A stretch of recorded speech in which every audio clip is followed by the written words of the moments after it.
30-year-old Brazilian lady, Ingrid Rosa Benavides, has been arrested by operatives of the National Drug Law Enforcement Agency, NDLEA, at the Nnamdi Azikiwe International Airport, Abuja, for bringing into Nigeria a total of 30.09 kilograms of white heroin concealed in factory-sealed coffee packs worth over 3 billion naira in street value.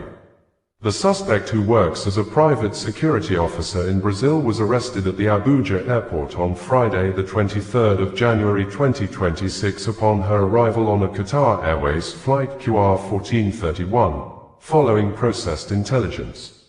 After her arrest, a search was conducted on her two checked-in bags, where 21 factory-sealed packets of Brazilian coffee were found. When the coffee bags were opened, rather than containing the beverage, what was found inside were white substances that later tested positive for heroin, weighing a total of 30.09 kilograms, making it the single largest heroin seizure at the Abuja airport. During her preliminary interview, the suspect claimed she brought the white heroin consignment under the guise of coming to Nigeria for holidays. At the Murtala Muhammed International Airport, MMIA, Ikeja, Lagos, NDLEA operatives on Tuesday, the 20th of January, intercepted two passengers, Adediran Adedoyan and Afatakbar Okiko, who were heading to Istanbul, Turkey, aboard a Turkish Airlines flight with a total of 3,990 pills of tapentadol 250 milligrams and tramaking 225 milligrams concealed in food items packed in their bags. Meanwhile, operatives of the Marine Command of the agency in the early hours of Thursday, the 22nd of January, intercepted a wooden boat loaded with 44 jumbo bags of Ghana Loud, a strain of cannabis weighing 1,848 kilograms, at the Jakande beach in Lekki, Lagos. The shipment had barely arrived from Ghana when NDLEA officers acting on credible intelligence stormed the location around 1 a.m., recovered the consignment and the boat. Two suspects, Aminu Ali Baba, 20, and Abdul Rashid Abubakar, 28, were on Friday, the 23rd of January, arrested by NDLEA operatives in connection with the seizure of two bags containing 140 packets of explosives heading to Kano and Kaduna. The bags were intercepted in a commercial bus along Kaduna-Zaria Highway, Zaria, while Aminu Ali Baba was arrested at Karota Park in Kano and Abdul Rashid Abubakar nabbed at Mando Park in Kaduna in swift follow-up operations. An intelligence-led raid at Kwangila, Zaria local government area in Kaduna on Thursday, the 22nd of January, led to the arrest of. I am really shocked by the way some unpatriotic Nigerians have gone on social media, misrepresenting Ishospeed's visit to Nigeria and using it to project a negative image of their very own country, while attempting to spoil what was a good narrative of a very successful visit. First of all, Ishospeed never said or implied that Nigeria is smelly. The young man perhaps achieved his most successful stream during his African tour in Nigeria, reaching a milestone of 50 million YouTube subscribers whilst in our dearly beloved country. He is the first black streamer to achieve that milestone, and it occurred in Nigeria, boosted by Nigerian subscribers appreciative of his visit. What these few unpatriotic Nigerians, who have a grudge against their own country, fed by a separatist agenda, have done is take a screenshot of a particular stream where Mr. Darren Jason Watkins Jr. made a face for a few seconds, which he often does all over the world, upon citing something interesting and peculiar. Using that snapshot, they painted a false narrative claiming that Lagos is smelly and that Darren Jason Watkins Jr., aka Ishospeed, did not enjoy his time there and found nothing interesting or cultural to do. Sadly, their claims have gone wildly viral. In fact, as evidenced by his streams and media coverage, Ishospeed had perhaps the most eventful moments of his Speed Does Africa tour in Nigeria, which is why he chose to spend his 21st birthday in our country. He drew his biggest crowds here and was so impressed by that he testified about it. He had gastronomical and cultural experiences, including visiting Freedom Park and eating the world-famous Nigerian jollof rice, which he raved about. Thereafter, he had a belated Dirty December moment by interacting with street dancers in a carnival-like manner, and had intermittent encounters and conversations with street performers, including a man whose physical strength he celebrated after attempting and failing to match his iron-bending skills. Ishospeed also enjoyed Nigerian couture when he got to wear the special Nigerian hat, known as a fila, made in Nigeria entirely from made-in-Nigeria fabric. Something that I have been promoting worldwide. His decision to blend in culturally with Nigerians through fashion made him so excited that he asked street vendors and onlookers whether he looked Nigerian. And on his 21st birthday, Ishospeed was surrounded by schoolchildren in their school uniforms, singing the famous Happy Birthday song to him, almost bringing him to tears.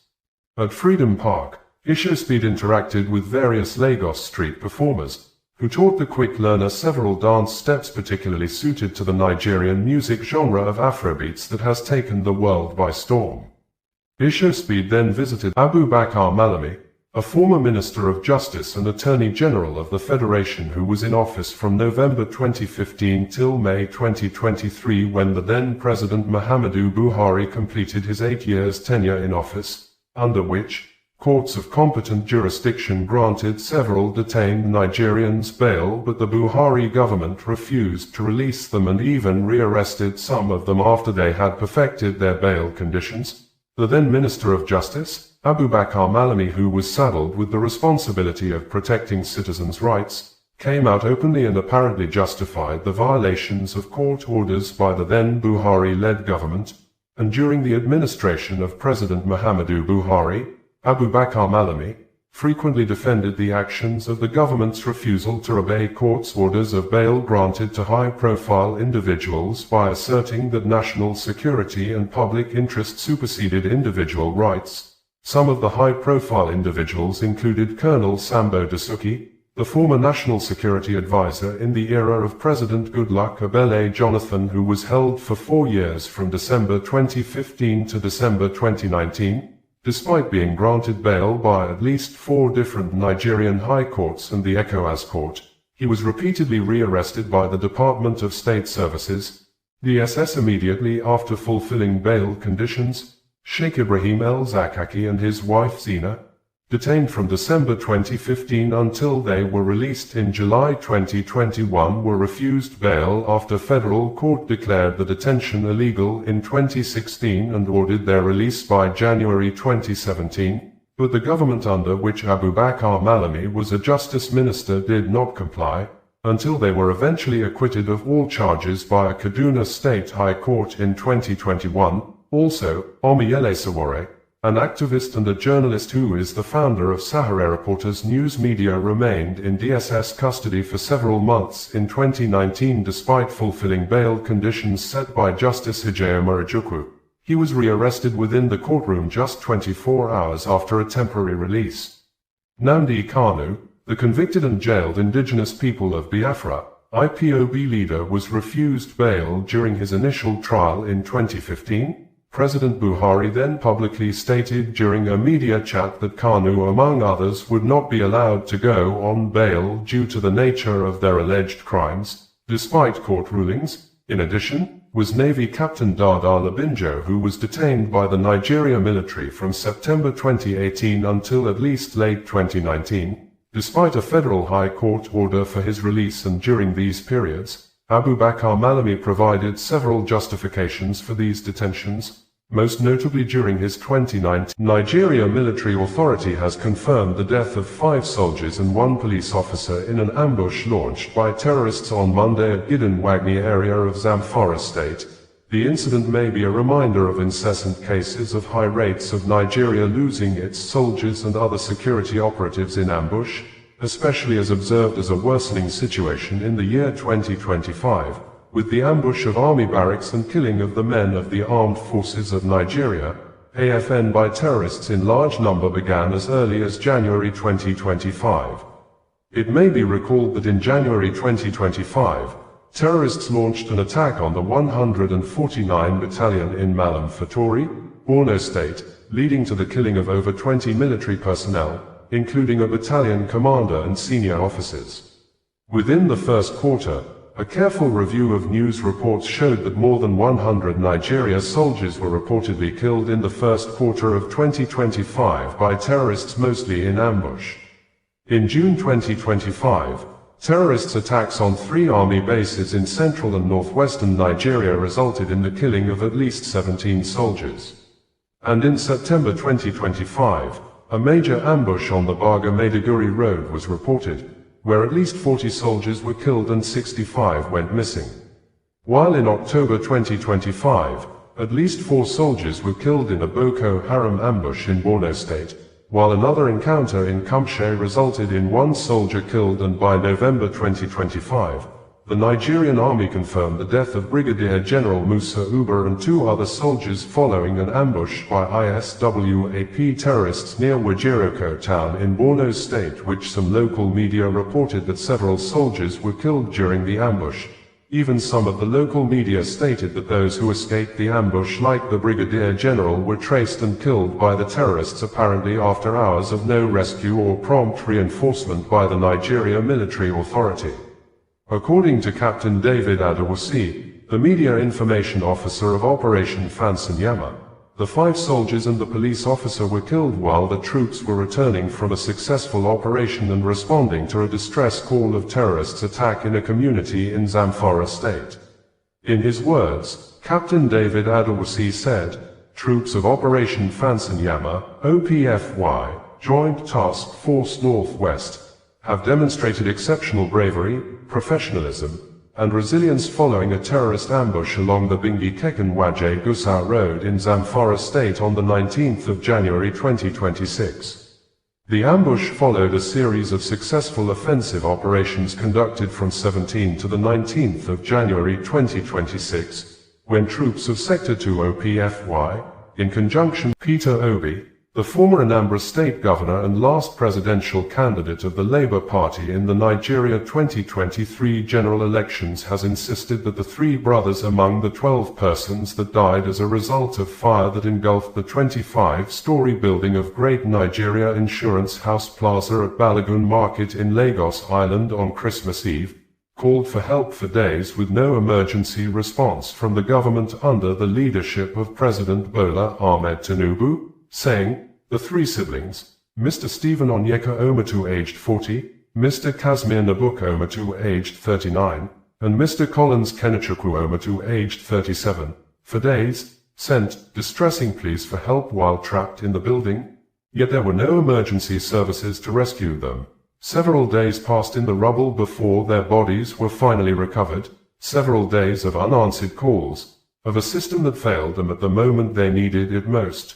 Peter Obi made this statement after attending the burial ceremony of the 3 siblings held at Uzokwa community in Ihiala local government area of Anambra State on Wednesday, after Lagos State Government through the Office of the Commissioner for Information and Strategy, Gbenga Omatoso, in a statement issued on January 1, 2026 stated that as soon as the fire alarm was received on the day, the government deployed teams of first responders to the scene, including the Lagos State Fire and Rescue Service, Lagos State Emergency Management Agency, Lagos State Ambulance Services, security agencies, and other emergency and safety units, but this statement from the Lagos State Government appears not to be in line with an eyewitness account, a resident who spoke with News Central Television at the scene of the fire incident, that a phone call was made across to a fire service in Lagos State, but the fire service demanded 30 million naira service fee before the fire service would respond to the emergency issue. The resident added that if the fire service had responded on time, the entire building would have been saved, probably with no life lost, because the fire was only at a single floor when the fire service was called. According to Punch newspaper, the 3 siblings died after being trapped inside the burning high-rise building in Lagos, an incident that shocked residents and reignited concerns over fire safety and emergency response in the country. According to family sources, the intensity of the inferno made rescue efforts impossible, and only ashes were recovered for burial. The burial brought grief and sorrow to Ihiala community, with residents praying that their souls find rest and that their family finds strength to pass through this trying time. After the burial, Emotions ran high as the young wives of the deceased, family members, friends, schoolmates. Inspector General of Police, IGP Kayode Egbetoken, for days now has refused to speak or deliberately kept mum after a well-known founder of a private organization, Harrison Gwamnashu, who have been assisting Nigeria security operatives with credible and reliable intelligence information that have led to the killing and arrest of several kidnappers, in a video statement on Saturday revealed the complicit of the Nigeria police force in aiding and trying to cover up a reasonable suspect behind the kidnapping of a couple in the late days of November 2025 at Avili community in the Etsiko West local government area of Edo State. And the reasonable suspect happened to be the younger brother of the man who was kidnapped alongside his wife, which, the kidnappers only set free the wife after a sting operational ransom money of 20 million nairas was given to the kidnappers, with the reasonable suspect fully aware of all arrangements of the top-secret security plans of Harrison Gwamnashu, but decided to make the sensitive security information public even when his elder brother is still held captive by the kidnappers. The reasonable suspect, in a TikTok video live streaming, admitted that he was actually among the people arrested by soldiers over an issue. The reasonable suspect refused to state. The reasonable suspect, among others, were handed over to the Nigeria police force for the continuation of investigation and possible prosecution, but, according to Harrison Gwamnashu, immediately police noticed he was able to recognize the reasonable suspect as a family member who was aware of his security plans, and he was also the one that helped deliver the money to the kidnappers in the bush. An order within the police authority came, and the reasonable suspect was set free immediately, while others arrested alongside the reasonable suspect were remanded to prison. That aside, Harrison Gwamnashu, in an exclusive interview with TVC television station made available to the public by the broadcast media on Sunday night, indicated that the Nigeria police force had all the opportunities and chances to rescue the remaining kidnapped victims, but the police deliberately refused to go into the bush, with the police saying that the kind of intelligence information he had provided is an archaic style of intelligence gathering. This, according to Harrison Gwamnashu, forced him to show the police video evidences of how his style of intelligence has aided successful offensive operation against kidnappers, but all his explanations went on deaf ears. Even when for days, the tracking devices he added to the special money he mixed with the original money given to the kidnappers as ransom was still showing the exact location of the kidnappers and other useful information that could have enabled the police mobilize and rescue the remaining kidnapped victims. According to the reasonable suspect, Harrison Gwamnashu, the founder of a registered private organization assisting the Nigeria security operatives with credible and reliable intelligence information that have led to the killing and arrest of several kidnappers in the West Africa country, especially in the South-South geopolitical zone of Edo and Delta states, in a video statement issued via his verified social media account a few hours ago, has said that the family member and a brother of the kidnapped couple who worked with him and his team to deliver the prepared sting operational 20 million nairas ransom to the kidnappers has been arrested alongside his gang members with guns, but, according to Harrison Gwamnashu, immediately the Nigeria police force noticed that he could vividly recognize the suspect as a brother to the kidnapped couple. The Nigeria police force quickly released the suspect and charged other members of his gang arrested in Auchi to court, even when the kidnapping involving the suspect's brother and wife is generating more reactions after the wife was set free by the kidnappers, while the husband, who is the suspect's brother, is still held in captivity till date by the kidnappers, since both were kidnapped in their home at Avili village in the Etsiko West local government area of Edo State in late days of November 2025. According to Harrison Gwamnashu, before the ransom money was delivered to the kidnappers inside the bush, the kidnappers made a phone call to the arrested and quickly set free suspect to give him the exact location to drop the money. He was surprised to hear one of the kidnapped victims, the husband still with the kidnappers, begging his brother, who is currently seen as the suspect behind the kidnapping, to forgive him if he has done anything wrong to him. The pleading shocked him, but Harrison said he decided to act as if he never heard anything. Harrison Gwamnashu added that the suspect, he was the family member that raised the alarm that the ransom money wasn't complete, that was the reason the kidnappers only released the wife and refused to set free the husband.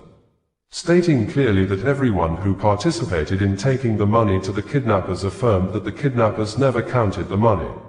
That even if the kidnappers had counted the money, he prepared the money specially by only scattering the tracking devices on the dummy Naira notes that looked like original Naira notes in a manner that made the whole money complete. The family member who delivered the ransom to the kidnappers and some of his gangs were arrested with guns in Auchi by soldiers. The soldiers handed them over to Auchi Area Command. Auchi Area Command transferred them to Anti-Cultism Unit SCID Benin, and along the side, an order came that the boy should be released. Other people with him were charged to court and sent to prison. Same boy was with us in Auchi and knows our plans. I told the police my story. My statement is with the police. They did nothing. Continuing, Harrison Gwamnashu stated verbatim, one of the most talked about Islamic preachers in Nigeria who have had photographs with people suspected to be terrorists, terrorizing villages and communities in the northern part of Nigeria when he visited the suspected terrorists in their camps inside forests on the ground of having peace talk with the armed groups. Sheikh Ahmed Abubakar Mahmoud Gumi has described as a terrorist act the United States U.S. military action ordered by President Donald Trump that attacked and killed yet to be ascertained total numbers of ISIS-affiliated Lakurawa terrorists in Sokoto State on Christmas Day. The Islamic cleric called on the people in the villages affected by the U.S. missile strikes on Thursday night to post on social media platforms evidences of damages caused by the U.S. military action. According to Gumi, it is in line with the teachings of Islam for terrorists to be killed, but the killing must be done by people with a clean and holy hands, and not by another terrorist whose hands are stained with the blood of hundreds of thousands of innocent children, women, and men. Just recently, stressing that the U.S. involvement in the fight against terrorism in Nigeria will make the country becomes an enemy of its neighbors, a theater of war, because the involvement will attract the real anti-U.S. forces into the West Africa country, and in a manner that looked like mockery. Sheikh Gumi said, dropping a few bombs here and there cannot tackle the menace of terror. They need serious military on the ground, which, if we are serious, we have enough men to do that. In contrary to Gumi's assertions, the Nigeria government, through the office of the Minister of Foreign Affairs, Yusuf Tugga, said it was President Bola Ahmed Tinubu on Thursday that gave the US the approval to carry out the strikes against the terrorists. But the government statement apparently did not go down well with Omoyele Sowore, a human rights activist and the founder of Sahara Reporters News Media, who insisted that it is evident that the strikes were carried out without the genuine authority or informed consent of the weaklings masquerading as government under Asiwaju Bola Ahmed Tinubu, and in a swift reaction to Omoyele Sowore, one of the recently nominated and confirmed ambassador-designate, Reno Omokri, said, I am afraid I will have to disagree with Mr. Omoyele Sowore, and others like him, who are misinforming the Nigerian public that the recent actions against terrorists are proof that Nigeria lacks sovereignty. Such views are indicative of a lack of awareness of international relations. It is also wrong for Mr. Sowore to call our government and military weak. Sheikh Ahmed Abubakar Mahmoud Gumi, in a statement titled, The Symbolism of the U.S. Strike, he shared on his verified Facebook account when he reshared the news link of a post published by CNN on Friday, said, Annihilating terrorists is while many Nigerians were asleep after the 2025 Christmas celebration, the United States, U.S. warship moved close and took position in the territorial Africa waters, then launched missiles at the dead of the night on Thursday into areas predominantly dominated by the Lakurawa terrorists in the Nigeria northwestern state of Sokoto, with President Donald Trump saying many of the terrorists were killed, but the Islamic State of Iraq and Syria, ISIS in the West Africa province, is yet to issue a statement over the airstrikes on the Lakurawa camps in Sokoto, the armed group that is affiliated with the Islamic State Sahel province operating in Mali, Niger, and the Nigeria Kebbi and Sokoto states, whose activities are mostly observed in 5 local government areas of Tangasa, Gudu, Alela, Binji, and Salame in Sokoto State. Some residents at Jabo village in the Tambul local government area of Sokoto State posted videos online to indicate that some components used in making the missiles fell on a farmland in the Jabo village. The videos showed a lot of the villagers, mostly younger ones, holding phones with touchlight on, recording the scene of the burning parts of one of the missiles in the farmland, while some took a closer camera angle shot of some of the components that have manufacturing inscriptions, dates and brand labels. The U.S. Africa Command, in a statement a few hours ago, said, at the direction of the President of the United States and the Secretary of War, and in coordination with Nigerian authorities, U.S. Africa Command conducted strikes against ISIS terrorists in Nigeria on December 25, 2025, in Sokoto State. President Donald Trump, while announcing the military action through his Truth social media platform on Thursday night, said, "Tonight, at my direction as Commander-in-Chief, the United States launched a powerful and deadly strike against ISIS terrorist scum in northwest Nigeria, who have been targeting and viciously killing, primarily, innocent Christians, at levels not seen for many years, and even centuries. I have previously warned these terrorists that if they did not stop the slaughtering of Christians, there would be hell to pay, and tonight, there was." The Department of War executed numerous perfect strikes, as only the United States is capable of doing. Under my leadership, our country will not allow radical Islamic terrorism to prosper. May God bless our military, and Merry Christmas to all, including the dead terrorists, of which there will be many more if their slaughter of Christians continues. Peter Hegseth, the U.S. Secretary of War, reiterated the U.S. President's announcement in a tweet, saying, "The President was clear last month. The killing of innocent Christians in Nigeria and elsewhere must end." In an effort to challenge and prove wrong the statement of Harrison Gwamnashu, a well-known civilian volunteer assisting Nigeria security operatives with intelligence information that has led to the arrest and killing of suspected kidnappers in gun battle, that Harrison Gwamnashu was never arrested or charged to court by the Nigeria police force over the 5.4 million nairas he allegedly removed from the 20 million nairas ransom he was contracted to hand over to the kidnappers for the release and rescue of the married couple kidnapped in Avili community in the Etsiko West local government area of Edo State in late November 2025.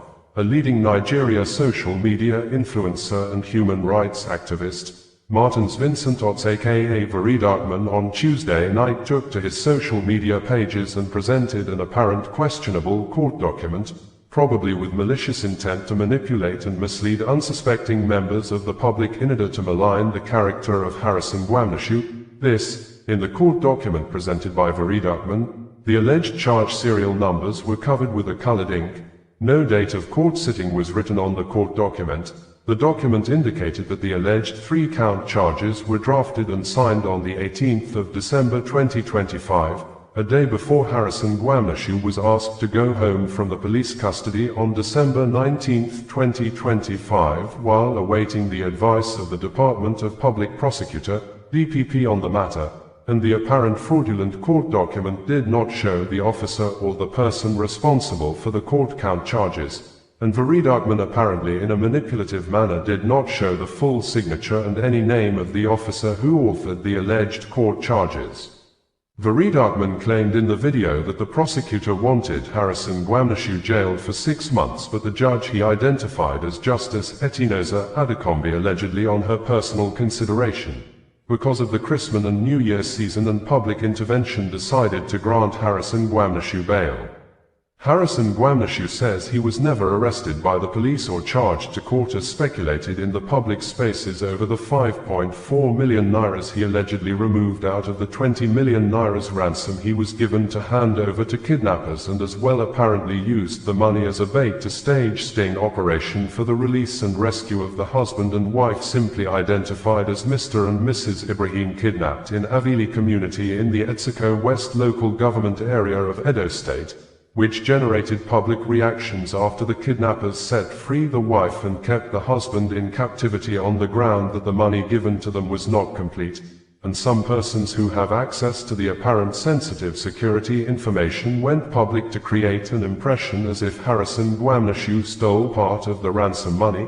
Even Harrison Guamnashu says he was never arrested by the police or charged to court as speculated in the public spaces over the 5.4 million nairas he allegedly removed out of the 20 million nairas ransom he was given to hand over to kidnappers, and as well apparently used the money as a bait to stage sting operation for the release and rescue of the husband and wife simply identified as Mr. and Mrs. Ibrahim, kidnapped in Avili community in the Etsiko West local government area of Edo State, which generated public reactions after the kidnappers set free the wife and kept the husband in captivity on the ground that the money given to them was not complete, and some persons who have access to the apparent sensitive security information went public to create an impression as if Harrison Guamnashu stole part of the ransom money, even when Harrison Guamnashu explained to them that it is part of his operational procedures to remove some cash from the ransom money.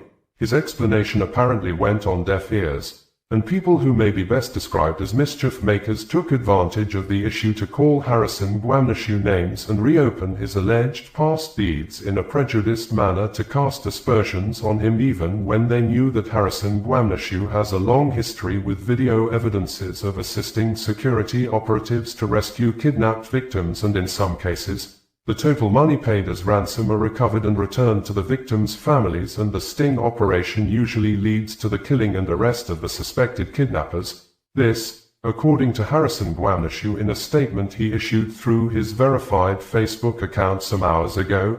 He was the one who personally submitted himself voluntarily to the Edo State Command of the Nigeria Police Force to enable the police investigate his action, that he never had the intention of stealing the money, and his action of removing some money from the ransom was part of his usual operational procedures, adding that the police never charged him to court, and while in self-detention with the police, he became the cell president and he facilitated the release of 4 persons who were probably arrested and detained by the police unjustly for a crime the beneficiaries may know nothing about, and a video posted online by Harrison Guamnashu on Monday night showed he arrived home to the waiting hands of his elderly mother, who was seen in the video singing, dancing with other family members, friends and well-wishers, and screaming loud with joy, while using one of her hands to caress the chest of her son, Harrison Guamnashu, during which she said a lot of prayers in her local dialect.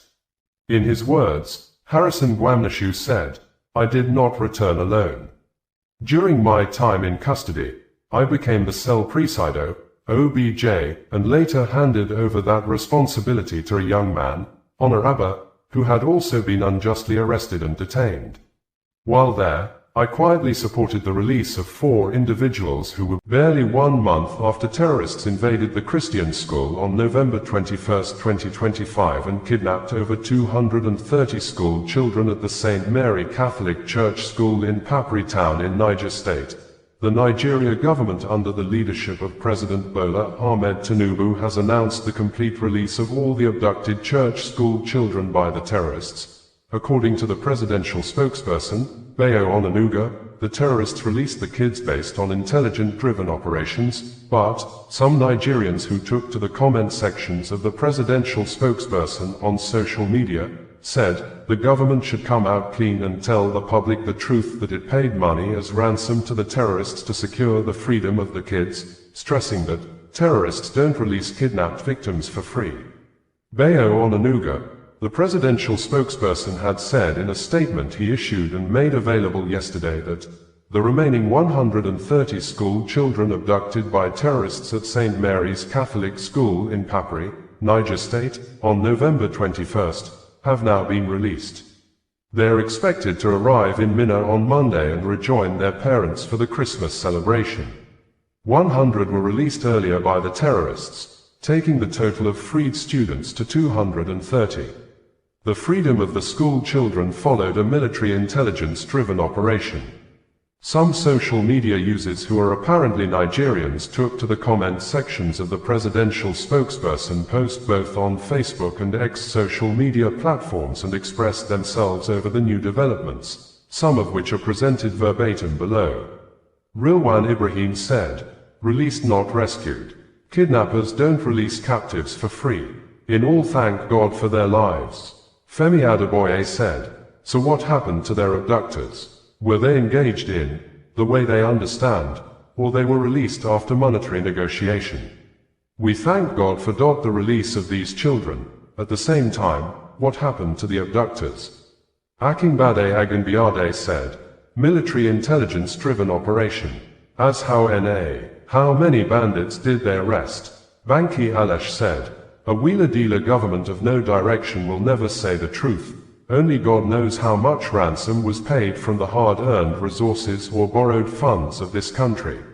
No amount of propaganda or damage control. Nigerians becomes wiser every day with all your antics, and they're ready for you come 2027.